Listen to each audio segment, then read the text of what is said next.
Hey everybody, I'm Steph. I'm Michael. Today we're checking out the Fox experiment. Pandasaurus. Yes. Because this is Pandasaurus Publisher Night. Woo. Yes. So, the Fox experiment plays 1 to 4 players or can play 5 or 6 players as long as you have the 5 to 6 player expansion. Awesome. And according to the box, the game time is 60 minutes. Nice. So, thanks to Pandasaurus for this publisher night and for providing us this copy of the Fox Experiment. But they didn't give us this game in exchange for this video. They gave it to us because they know we like to play all the games. So, in the Fox Experiment, this is actually based on experiments that happened where they were trying to, it was a breeding experiment. And in the Fox experiment, you are trying to breed the friendliest dogs with certain tail and ear and bark and spot traits. And the more traits you have, the friendlier the dog is. Okay. Because I think they were there's history behind the experiment. It has it on here about what happened in the experiment and everything, but we're basically trying to breed the friendliest pups and try to get victory points for finding our desired traits for what we are trying to study. Cool. Super cute game. I mean, look at these little puppers. Who doesn't like? I love him. Who doesn't like cute puppers like so this? So cute. So, let's go ahead and take a look at this beautiful game while I attempt to teach you all the rules. So for the setup, you're going to place the game board on the correct side. The back side of the board is for 5 and 6 players, so you're not going to need that unless you have the 5 to 6 player expansion. Shuffle up the science deck with the cards that have the little microscope on it and place them right here. You're going to take all of the study cards in the study deck and shuffle them up, and they are the ones with these backs right here. You are also going to mix up all of the octagonal supply tiles and place them right here.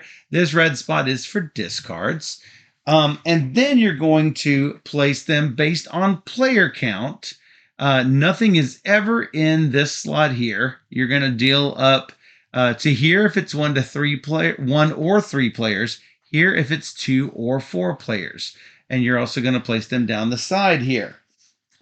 You are also going to shuffle up the 6 patron cards and put 2 of them with side A on the first 2 spots and 2 of them with side B on the next 2 spots. So the patrons go on the side there. You will notice that there is a female and a male deck of foxes. And so you are going to shuffle them up separately and then deal out a number of foxes equal to the number of players plus 1. Now, for a 2-player game, you're going to set it up as if it were a 4-player game. So there will be 5 female foxes and 5 male foxes. It says to leave room for a discard pile for each row. I'm going to keep those off screen so it doesn't take up our valuable play area. Because there's also stuff you don't see over here. All of these fantastic dice. And I think this is probably about maybe a third to a half of the dice that are in this game. Yeah, ton of dice. Put all of those dice and all of the trait tokens off to the side and set aside the dry erase scorecard. You're not going to need that till the end of the game. Well, you also need the dry erase for these. Not what I'm saying. Okay. Set aside the dry erase scorecard. You're not going to need it till the end of the game. Yes. That is what I'm saying.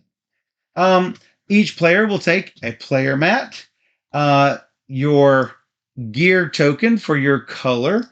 You're going to take 10 fox meeples. I believe I do have, yep, I've got 10 fox meeples. Me too. 12 of your color blank fox cards, a green friendly die, a dry erase marker, and a player aid card. The player aid card is rather fantastic. Um, then each player will shuffle up their blank foxes and just put them on a face down pile. Steph has been chosen for the first player, which makes me the second player. The second and third player will get one of these friendly tokens. Fourth and fifth players will get 2 friendly tokens, and if you have a sixth player, they will get 3 friendly tokens. If this is your first game, just deal one of these study cards out randomly to each player. If you've played several times, deal each player 3 study cards. Choose one to keep. Shuffle the other 2. Put the other 2 on the bottom of the study deck. And then your study card just goes face up next to your player mat.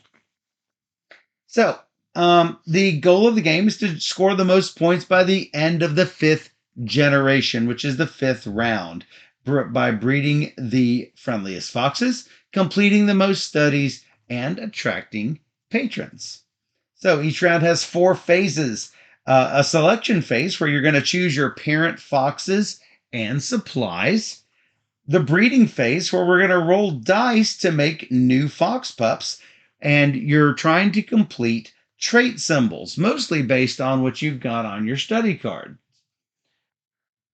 The different symbols on the dice represent one of the traits that the foxes developed during the experiment. Purple dice deal with tails. The brown dice deal with ears. The teal dice deal with barking, and the pink dice deal with spots. Then we're going to do the research phase where we use completed trait symbols on our pups to complete our studies, or maybe to gain some trait tokens that can be used to unlock really cool upgrades. Finally, we're going to do an administration phase where pups will be judged on their overall friendliness. And then guess what? Those pups are going to be made available that we can draft for the next generation of pups. So our pups are going to get friendlier and friendlier. So super cute. Jelby says, OMG, so cute. Hey, Bow Hunter. So, during selection, which is phase 1, we're going to take turns according to turn order, and each player is going to take a total of 3 turns. Now, I'm not going to talk about the AI player, which we're going to need for a 2-player game. I also will not get into the solo mode differences. I will just get into the normal and later the 2-player AI version. So, what's going to happen is each time you take a turn, you're going to select one of the following items. You're going to take a female fox parent, a male fox parent, or a supply track position. So, just basically, if you're going to take a male or a female parent, just select the desired fox card from the kennel, place it over to the left side of your mat or wherever you have room. Do not draw a new fox to replace what you have taken. As you see, all the foxes in the parent deck have between 1 and 3 dice. It looks like most of them have 2 dice, which obviously the most common. If you don't like any of the foxes on offer, you can draw a random fox from the deck. And as I mentioned, we've got them off to the side where you can't see. Alternative, obviously, if you take a male parent, you cannot take another male parent on the same round. You're going to need a male and a female and a supply track position. Claiming a position on the supply track is going to give you supplies and determines your place in turn order for the next round.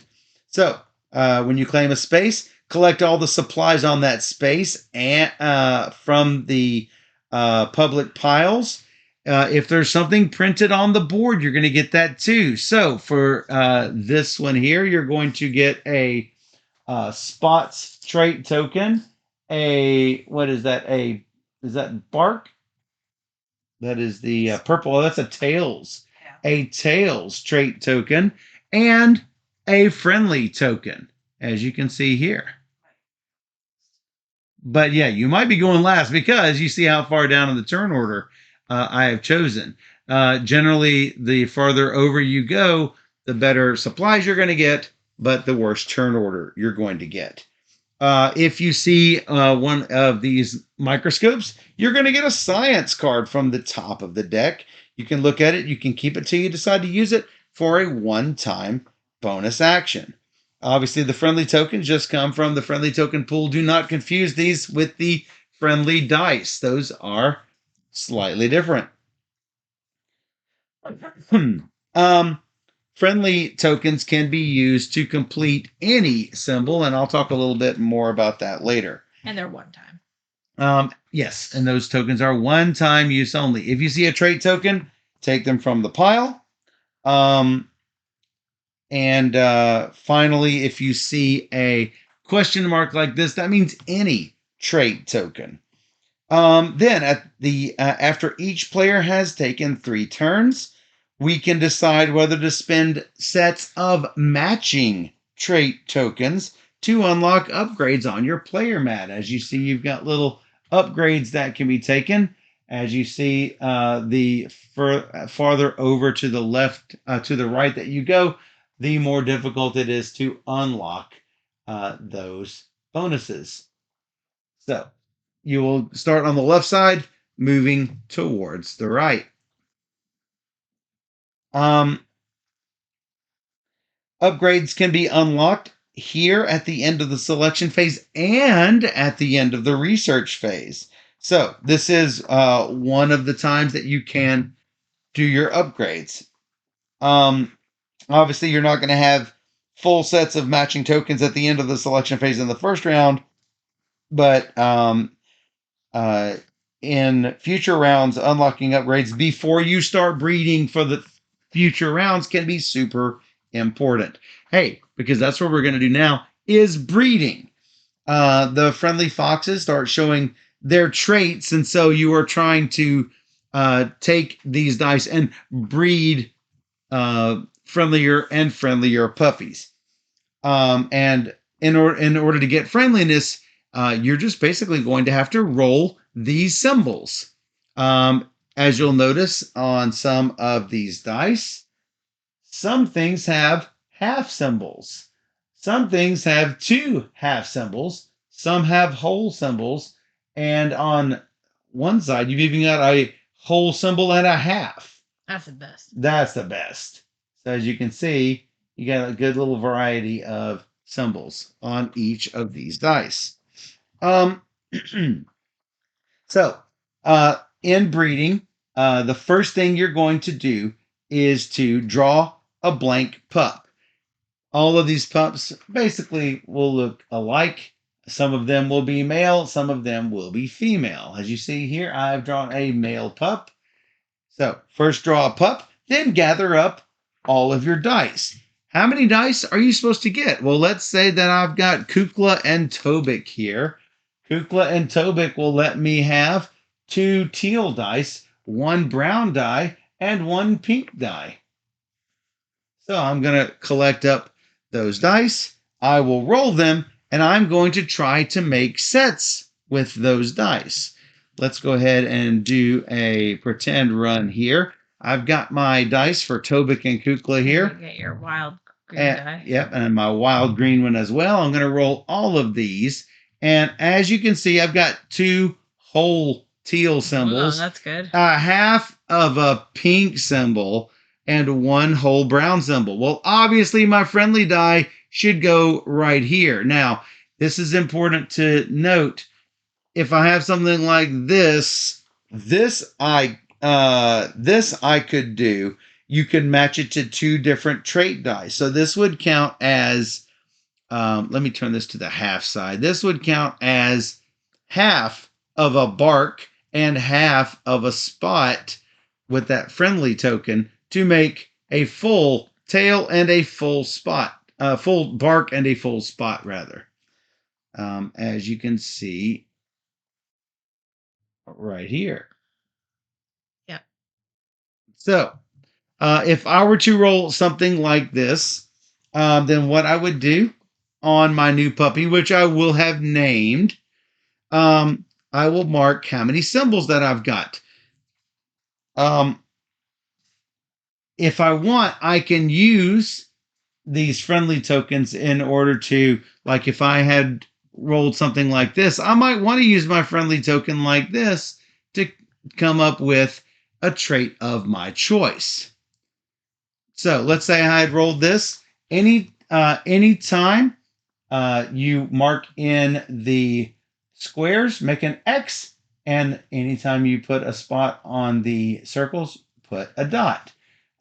You don't have to put X's and dots, but it will be really useful here in a second when you are trying to figure out dice to gather. So let's say I did this. I'm going to mark two areas on the teal line. That's an X and a dot, as you can see here on that bark line. I have two symbols here, so I've got two traits marked on that bark line. First, the X on the square, and then a dot on the circle. I've got a spot. I've got an ears, and I can choose anything for this last wild friendly symbol.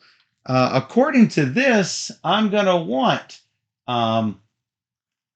the brown and teal. I'm going to want to focus on those more. I already have this brown and this teal, but for later generations, I'm going to want a lot of teal. So maybe I want to go ahead and mark off teal on this puppy. So I will mark off something that looks maybe like this. And then whoever gets this puppy, the next generation, that's going to be worth 2 teal dice, 1 brown die, and 1 of the pink dice. That's a lot of That's dice. a lot. That's not a bad roll there. So, like I say, draw a blank pup, gather dice, roll your traits, record your traits, record the friendliness score. I've got 1, 2, 3, 4, 5 friendliness. I'm going to put 5 friendliness, and then name your pup. So I would have something that looks maybe a little like this. Let me see if there's anything else here. So then we're going to move into research, in which we are going to score our studies, collect trait tokens, and unlock upgrades. As you can see, these studies are split into 3 different levels or columns that can be completed over the course of the game. We're trying to get to our highest completed levels on each of the studies. So, to complete a study level, assign 1 of your pups to 1 study. 1 pup cannot handle 2 studies. 1 study cannot handle 2 pups. So, the pup has to be able to have at least that many traits. You see how you have X's and dots, just as I marked on my card. So Azul does indeed match this first level. Even if Azul had matched that second level, though, I don't yet have the first level. I would not have been able to skip ahead if Azul had had 1 extra teal spot. I could not jump to that 5-star level. I've got to place one of my little wolves, my little foxes, on that first level, just like that. Once you've completed a study level, you can't complete it again. The best thing I can get from this point is to get that level 2.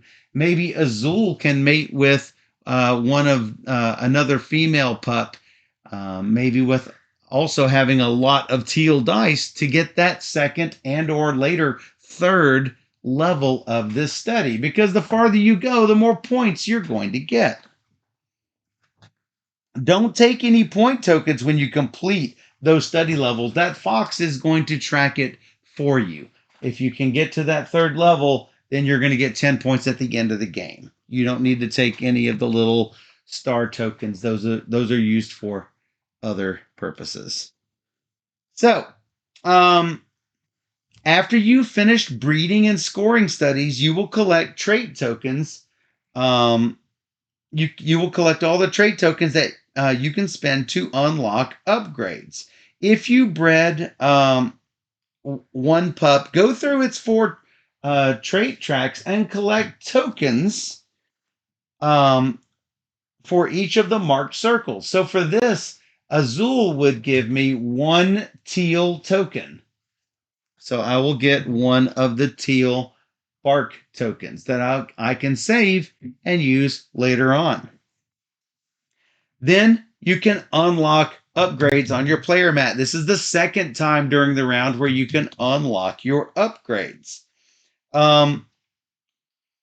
Each upgrade, as I mentioned before, can be unlocked by spending 2 or 3 or 5 matching tokens. It doesn't matter which trait tokens that you use to unlock them. Let's say that I had 2 bark tokens. I could place this bark token right here, and that will give me an extra friendly die to use for the rest of the game.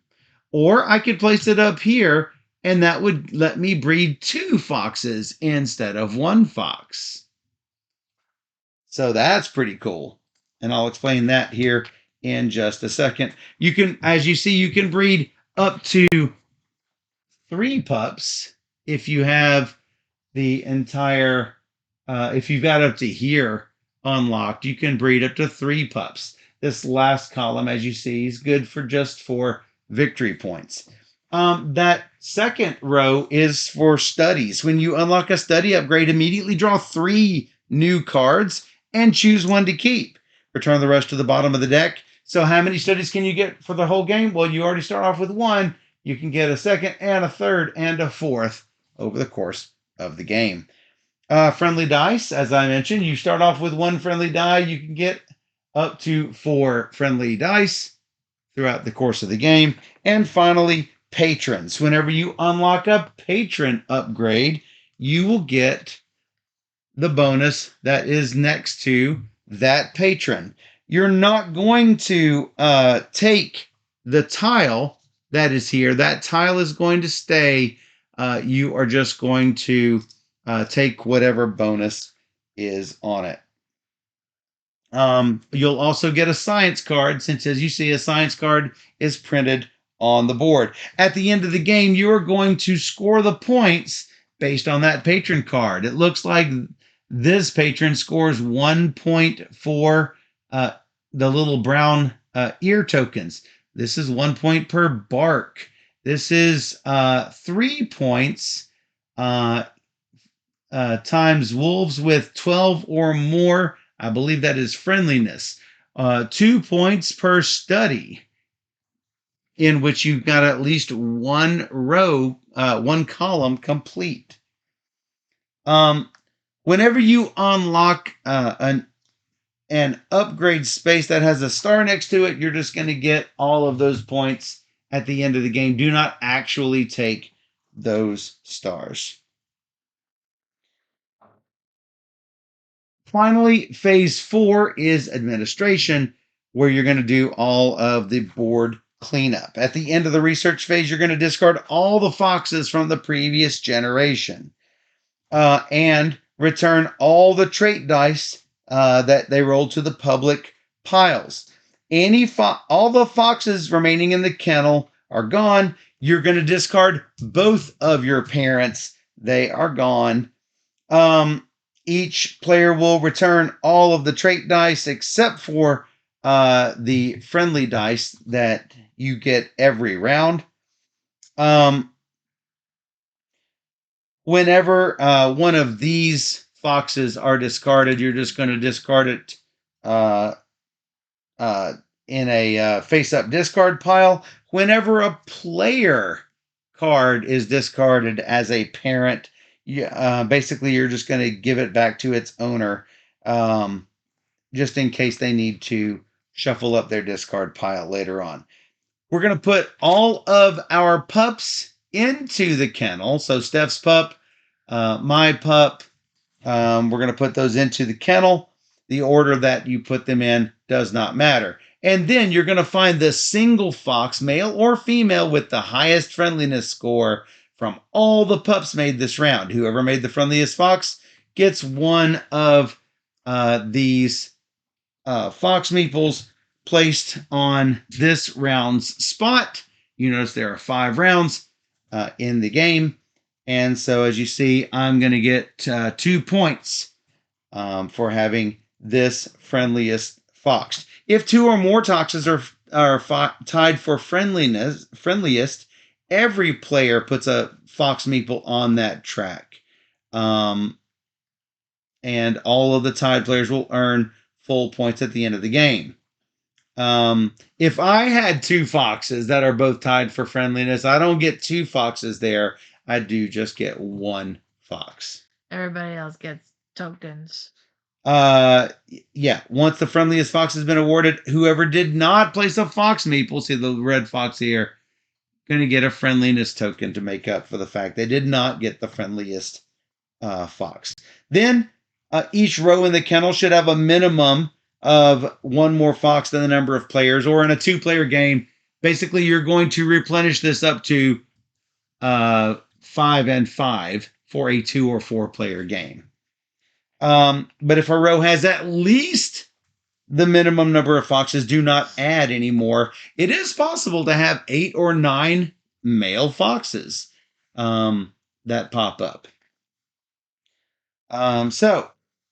Then we're going to reset turn order based on how this looks up here. Remember, we're putting our little gear tokens up there. So whatever order that we're in here, we are going to distribute the turn order tokens. And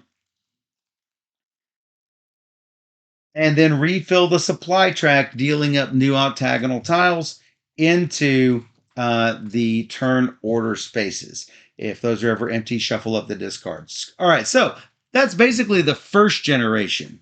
When you start doing the future generations, you're going to have player-made foxes that are in the kennel. And some players might have unlocked the ability to get a second or a third pup in. So whenever a player selects a parent, you can select any of the face-up foxes. So I might end up with Steph's pup as my new parent. Or I could end up with one of mine, or one of the default ones, depending on whatever is left. Foxes that were made by players are going to give a trait die for the squares, not the circles, which is why it's a little easier to see the X's than the little dots. Whenever you breed more than 1 pup, you're going to basically do the dice step twice, once for each pup. You're going to use the same dice, but you're going to roll it 2 different times. Remember, any of these friendly tokens that you use for your first pup, you're not even going to have for your second pup.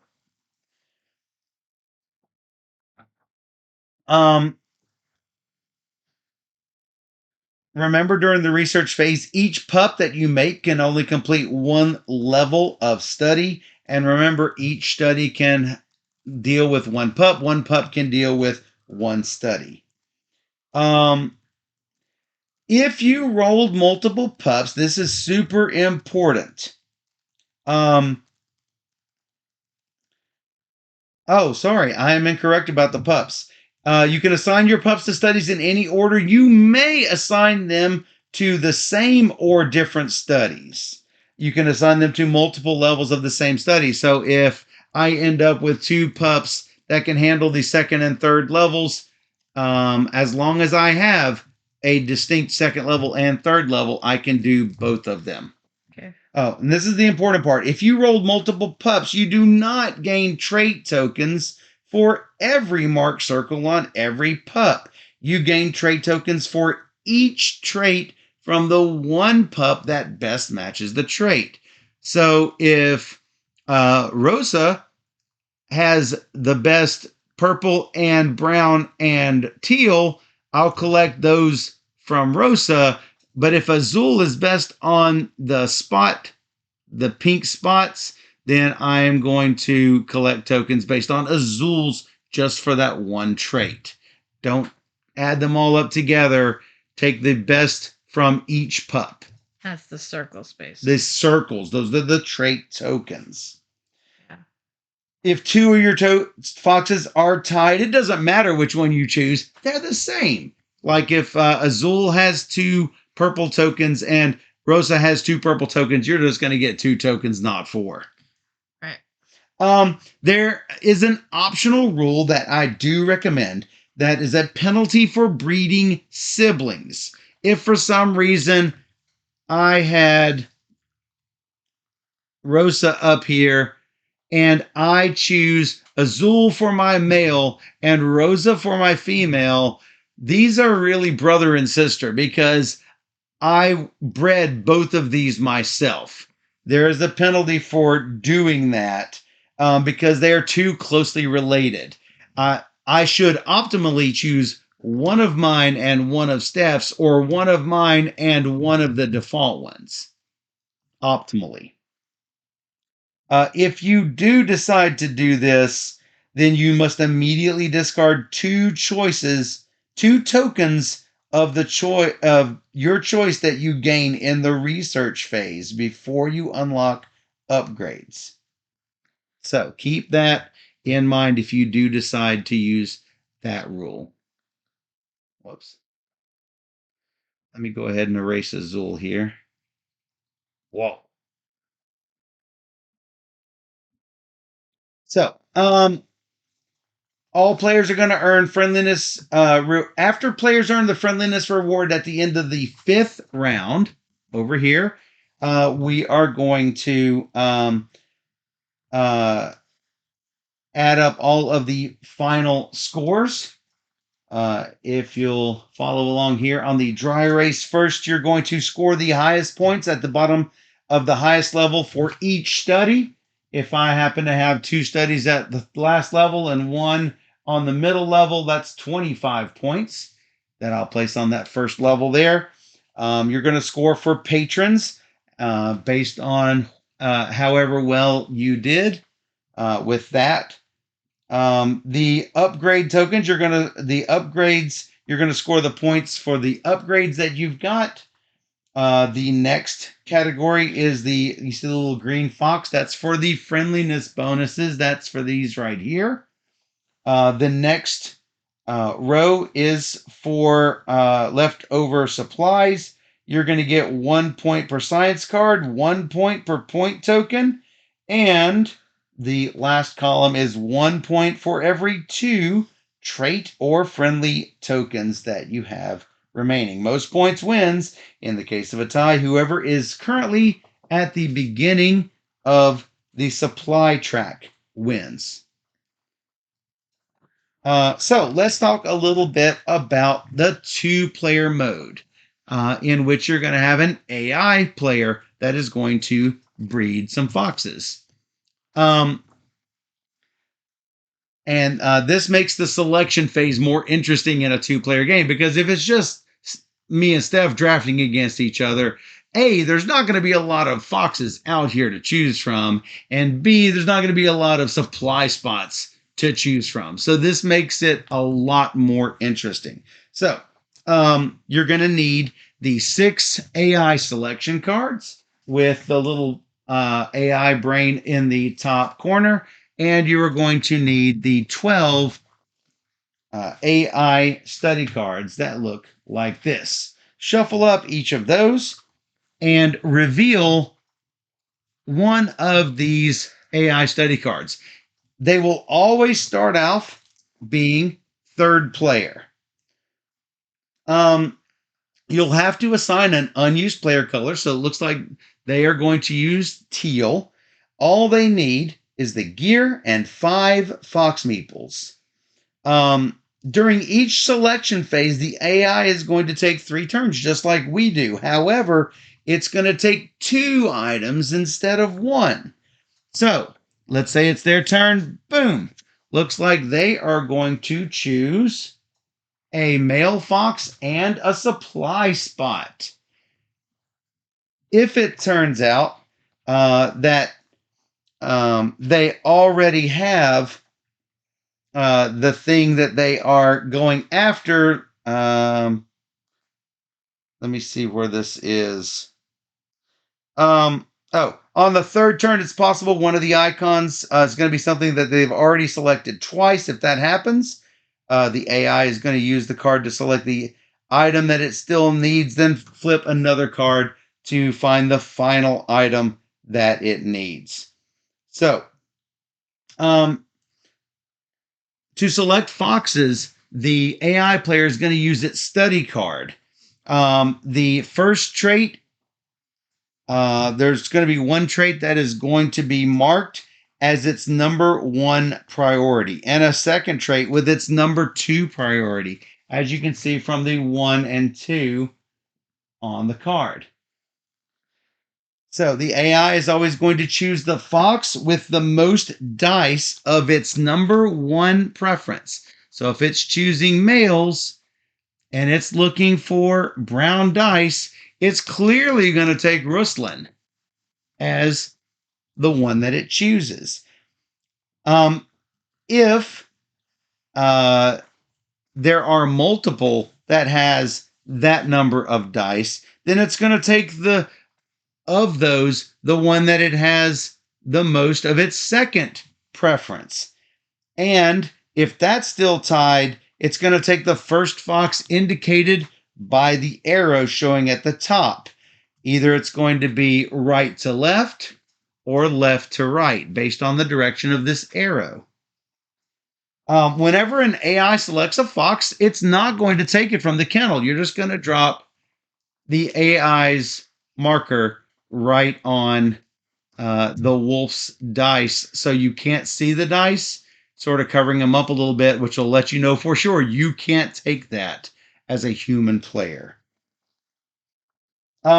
If it is claiming a supply track position, it's going to claim either the rightmost or leftmost based on the arrow only.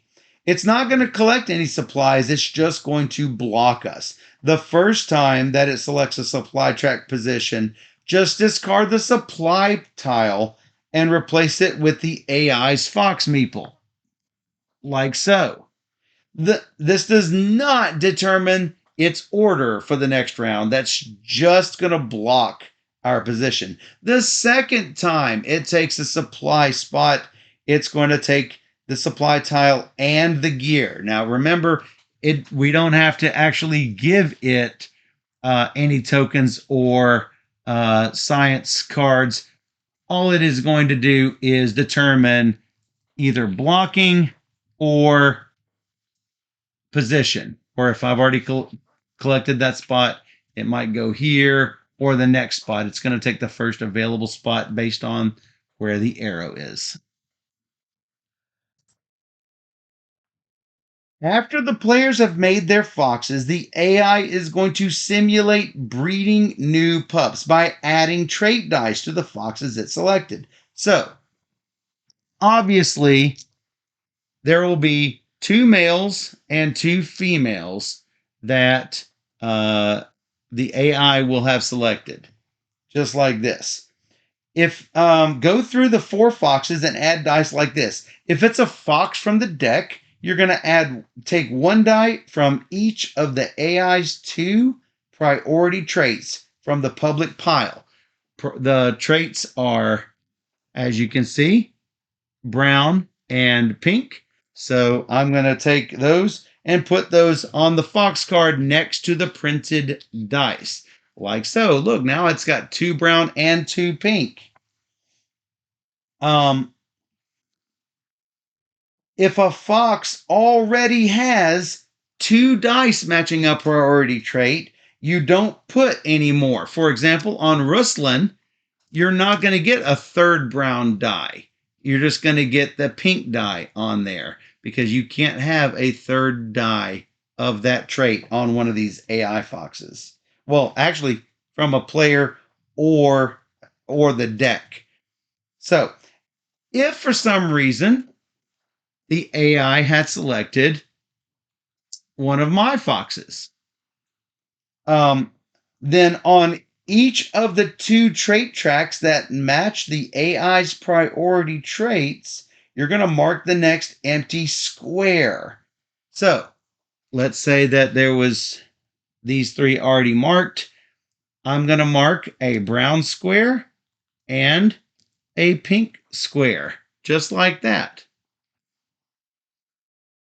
As you can see, there's only going to be a maximum of 2 dice for these already. If both squares on the track are already marked, you don't add another one.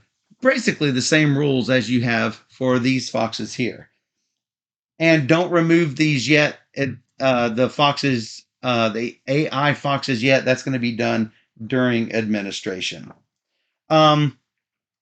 If any player completes their level 3 of their study, like let's say I've got my level 3 done, then we are going to take the level 3 card, put it to the bottom of his pile, and deal out a new one. That's going to change his priority for the AI. And the AI doesn't do any other research things.